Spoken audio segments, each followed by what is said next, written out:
Akhirnya langkah Malaysia dihentikan Singapura di Piala AFF 2024, saudara-saudara. Wali, Singapura ini luar biasa, saudara-saudara. Singapura luar biasa menahan imbang Malaysia di Stadium Nasional Bukit Jalil. Dan Singapura juga, kalau saudara-saudara mau tahu, bermain tanpa pemain utama dia, tanpa keluarganya Fandi Ahmad. Wah, luar biasa. Walaupun Malaysia juga tanpa pemain utama, tetapi Singapura luar biasa, saudara-saudara. Mereka... Halo saudara-saudara, jumpa lagi dengan komentator gadungan di sini. Dengan komentator yang gadungan. Seperti biasa, saudara-saudara, seperti biasa. Kalau kita sudah bertemu, pasti akan ada yang kita bicarakan. Akan ada yang kita perbincangkan. Kita ulas, kita analisis, kita cakap, kita bacotin, kita gibahin, kita... apalagi ya, kita cangkeman tentang sepak bola di seputaran Asia Tenggara. Di negara-negara tetangga, negara-negara sahabat, negara-negara jiran, negara-negara serumpun. Indonesia, Malaysia, Thailand, Vietnam, Laos, Myanmar, Kamboja, Brunei Darussalam, Filipina, Singapura, Timor Leste, Australia, Wakanda, Konoha, negara api, negara angin, negara air, negara dongeng, dan sekitarnya. Semua akan kita bicarakan secara fair, secara jujur, secara adil, tanpa muatan politik, tanpa kebencian, tanpa provokasi, hanya berdasarkan fakta dan bukan klaim semata, saudara-saudara. Tidak ada hoax, tidak ada hoax, tidak ada hoax. Baik yang sudah lama maupun yang terkini. Bebas, saudara-saudara, bebas, bebas, bebas. Yang penting, sopan.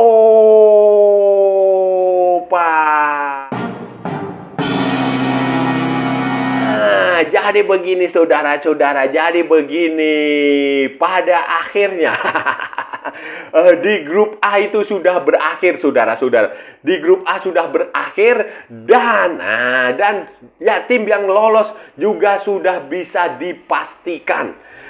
Thailand lolos sebagai juara grup A setelah mengoleksi 12 poin. 12 poin dari 4 pertandingan. Wah, keren, saudara-saudara. Keren. Thailand memenangkan semua pertandingan, mencetak 18 gol dan menderita 4 gol. Walaupun kalau saudara-saudara lihat pada pertandingan terakhir melawan Kamboja itu Thailand hampir saja kalah. Thailand itu hampir saja kalah. Kamboja cetak gol terlebih dahulu. Kemudian ya karena mentalitas Thailand yang luar biasa. Kemudian mereka mampu menyamakan kedudukan 1 menit kemudian. Jadi menit ke-32 Kamboja bikin gol. Kemudian menit ke-33 Thailand menyamakan skor. Kemudian di babak kedua Thailand kemudian unggul 2-1. Kemudian unggul 3-1. Kemudian Kamboja memperkecil kedudukan di menit ke-90 plus 6 melalui si Abdul Qadir Coulibaly. Abdul Qadir Coulibaly. Dan ini berarti Thailandnya luar biasa dan Kamboja juga harus kita beri apresiasi, harus kita beri pujian karena berarti sepak bola mereka mengalami perkembangan yang cukup bagus dengan pemain-pemain keturunan maupun pemain-pemain naturalisasi yang bermain di Liga Premier Kamboja yang diberi paspor Kamboja. Dan Thailand lolos sebagai juara grup A diikuti oleh Singapura. Wah, Singapura ini hebat, Singapura keren, luar biasa, mampu lolos setelah menang persaingan dengan Malaysia. Dengan Malaysia mereka lolos setelah mengoleksi 7 poin dengan 4 pertandingan, 2 kemenangan, 1 hasil imbang dan 1 kekalahan.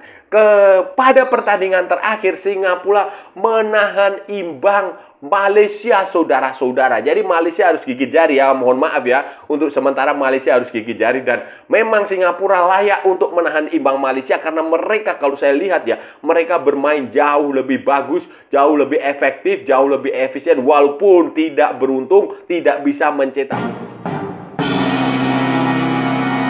hasil ini, saudara-saudara, dengan hasil ini tidak boleh ada yang menyalahkan mencari kambing hitam khususnya tentang karena para pemain utama tidak tampil. Jangan.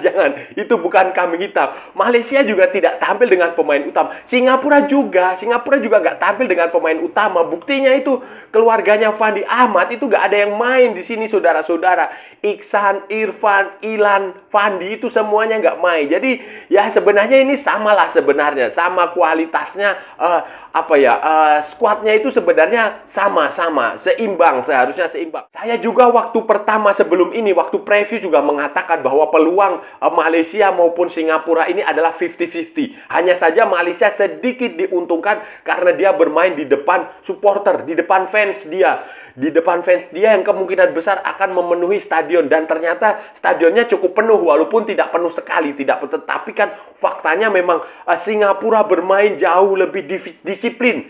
Defense mereka itu bagus sekali, saudara-saudara. Defense mereka bagus, kemudian serangan mereka itu efektif walaupun tidak beruntung. Efektif tapi tidak beruntung, saudara-saudara. Memang ball possession-nya lebih banyak Malaysia, kemudian cornernya lebih banyak Malaysia, kemudian shoot on targetnya lebih banyak Malaysia, kemudian pas akurasinya lebih banyak Malaysia, tetapi Singapura bermain jauh lebih bagus lah. Menurut saya lebih bagus, lebih efektif karena dia mampu menyulitkan pemain-pemain Malaysia untuk mengembangkan permainan. Dan seharusnya bermain di depan pendukung sendiri, penyokong sendiri, seharusnya Malaysia bisa mencetak gol. Tetapi kan faktanya tidak. Pemain-pemain depan Malaysia kesulitan, saudara-saudara. Mereka juga kesulitan untuk menembus pertahanan Singapura. Yang jelas Singapura bermain cukup bagus. Defensif mereka itu bagus, sangat rapi, sangat disiplin, sangat sangat kompak lah, sangat padu, dan tidak ada alasan untuk menyalahkan referee, menyalahkan wasit, atau menyalahkan VAR. Atau apapun itu juga, karena memang Singapura memang pantas, menurut saya memang pantas dan layak untuk lolos ke semifinal Piala AFF 2024 mendampingi Thailand. Dan sementara Malaysia memang tidak pantas lolos, tidak layak lolos karena ya begitulah mainnya.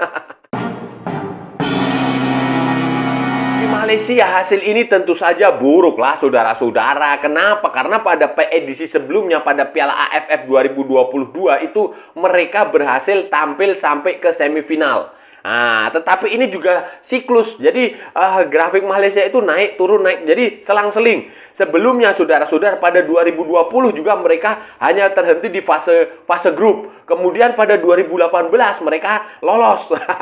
Lolos jauh sampai ke runner up. Pada 2016 mereka juga terhenti di fase grup. Kemudian pada 2014 mereka menjadi runner up, lolos lagi dari fase grup, lolos ke fase knockout. Jadi ini memang grafiknya seperti itu. Dan bagi Malaysia pula ini tentu saja akan menjadi perbaikan lah. Harus ada perbaikan ke depan. Dan Malaysia sudah menunjuk pelatih baru.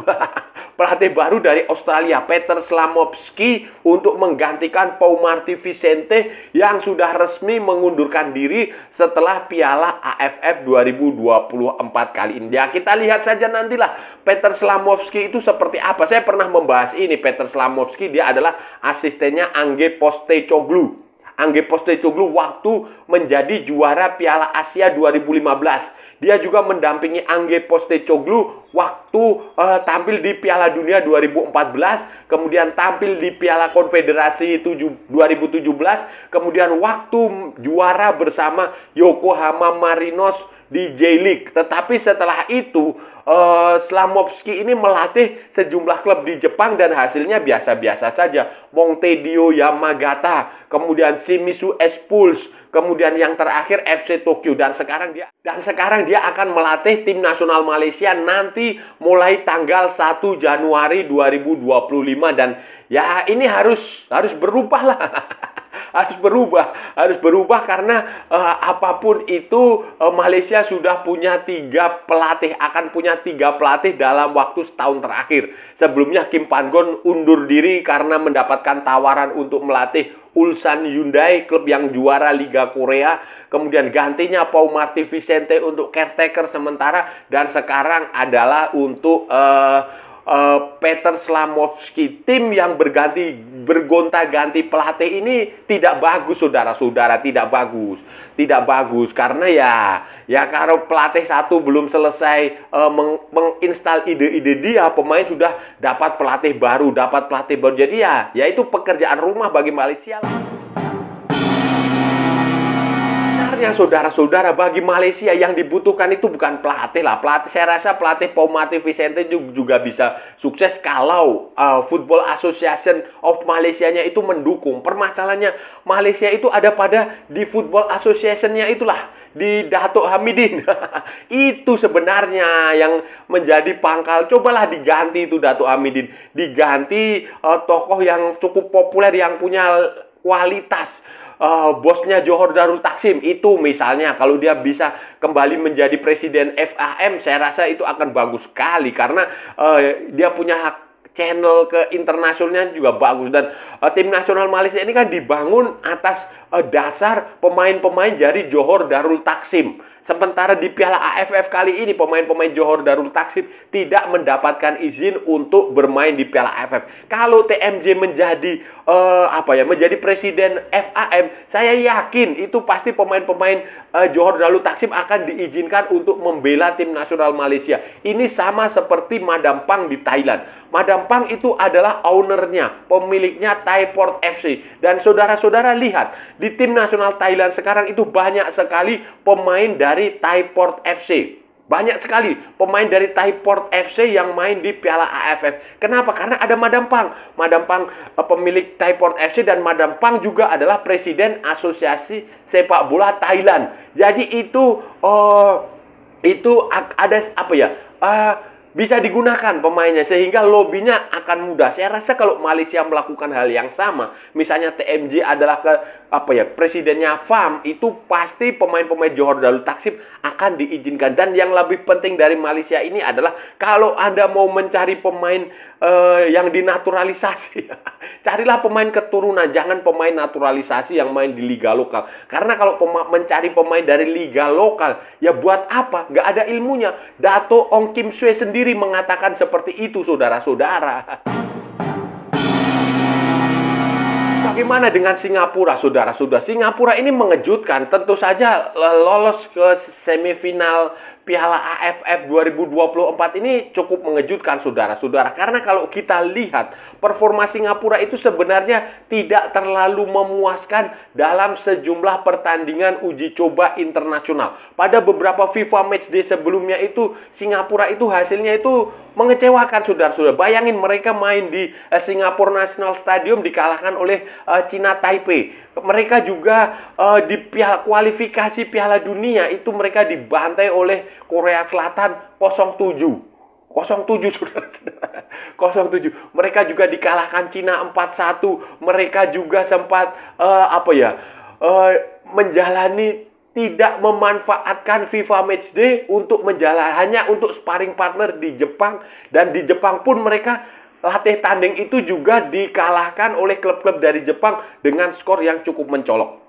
Dan ketika Piala AFF, banyak pemain juga yang nggak bisa bertanding, nggak mendapatkan izin bertanding ya. Seperti yang saya bilang tadi itu, si keluarganya Fandi, kemudian Song Ui-yong atau siapa ya, yang pemain dari Korea itulah, yang Lion City Sailor yang pernah main di Persebaya itu juga dia nggak bisa main. Kemudian Jacob Mahrez yang mantan pemainnya Madura United yang sekarang main di Muangthong United bareng dengan Ronaldo Kuate itu juga nggak main. Jadi kesulitan Singapura itu sebenarnya banyak sekali, saudara-saudara. Ketika mereka tampil di Piala AFF ini banyak sekali. Tetapi ya faktanya mereka memang tampil cukup bagus, saudara-saudara. Mereka mampu mengalahkan Kamboja, kemudian mampu mengalahkan Timor Leste, dikalahkan Thailand. Ya wajarlah kalau dikalahkan Thailand, kemudian menahan imbang Malaysia dan sekarang lolos ke semifinal. Meskipun sedikit mengejutkan, saudara-saudara, keberhasilan Singapura lolos ke semifinal itu sebenarnya nggak usah terlalu heran-heran juga, karena sejarah mencatat Singapura ini adalah tim yang sangat ramah terhadap Piala AFF. Piala AFF ya, bukan Piala Asia ya. Bukan Piala Asia ya. Piala Asia mereka hanya pernah ikut sekali tahun 1984. Itu pun di waktu mereka menjadi tuan rumah, saudara-saudara, sebagai juara. Itu pun di fase grup, terhenti di fase. Sementara di Piala AFF ini, saudara-saudara, sejak pertama kali diselenggarakan tahun 1996 dengan nama Piala Tiger, Australia, Singapura ini sudah juara 4 kali, saudara-saudara. Mereka hanya kalah dari Thailand. Mereka sudah juara tahun 1998, kemudian 2004, 2007, dan 2012. Jadi Singapura berprestasi di Piala AFF ini tidak heran lah. Tidak mengherankan karena DNA mereka adalah DNA di Piala AFF. Jadi apapun kesulitannya, dulu juga begitu. Mereka itu dulu juga tidak diunggulkan. Orang lebih banyak membicarakan Thailand, orang lebih banyak membicarakan Indonesia, orang lebih banyak membicarakan Malaysia, Vietnam. Tetapi pada akhirnya mereka secara mengejutkan menyodok untuk menjadi juara Piala AFF. Dan tidak tanggung-tanggung. 4 kali, saudara-saudara. 4 kali. Biasanya Singapura itu kalau sudah tampil di final, mereka akan langsung juara. Mereka jarang gagal di final. Jarang, tidak pernah menjadi runner up. Sama seperti Thailand, saudara-saudara. Saudara-saudara, itu tadi pembahasan kita hari ini, saudara-saudara. Kita sudah bicara panjang lebar dari A sampai Z, dari barat sampai ke timur, dari utara sampai ke selatan, dari Sabang sampai Merauke, dari Pulau Rote sampai Pulau Miangas. Semua sudah kita perbincangkan, semua sudah kita cakap, semua sudah kita analisis, semua sudah kita ulas, semua sudah kita gibahin, semua sudah kita bacotin, saudara-saudara. Tadi kita bicara tentang tim-tim yang lolos dari grup A. Dari grup A Piala AFF 2024. Di situ ada Thailand yang pada pertandingan terakhir, saudara-saudara, secara susah payah hampir saja dikalahkan oleh Kamboja, saudara-saudara. Kamboja ini wah keren, saudara-saudara. Kamboja perkembangan sepak bolanya semakin maju. Mereka mampu merepotkan Thailand, bahkan nyaris menang, saudara-saudara, sebelum akhirnya mentalitas Thailand menjadi pembeda, saudara-saudara. Mentalitas Thailand menjadi pembeda, mereka bangkit, comeback. Kemudian mereka mampu sempat unggul 3-1 sebelum Kamboja mengecilkan kedudukan menjadi 3-2. Jadi 1-0, 1-1, 2-1, 3-1, dan kemudian Kamboja membalas menjadi 3-2. Thailand lolos sebagai juara grup A dengan 100%. Rekor 12 poin, 4 kemenangan dari 4 pertandingan dengan 18 memasukkan dan 4 kemasukan. Sementara Thailand itu akan diikuti oleh Singapura.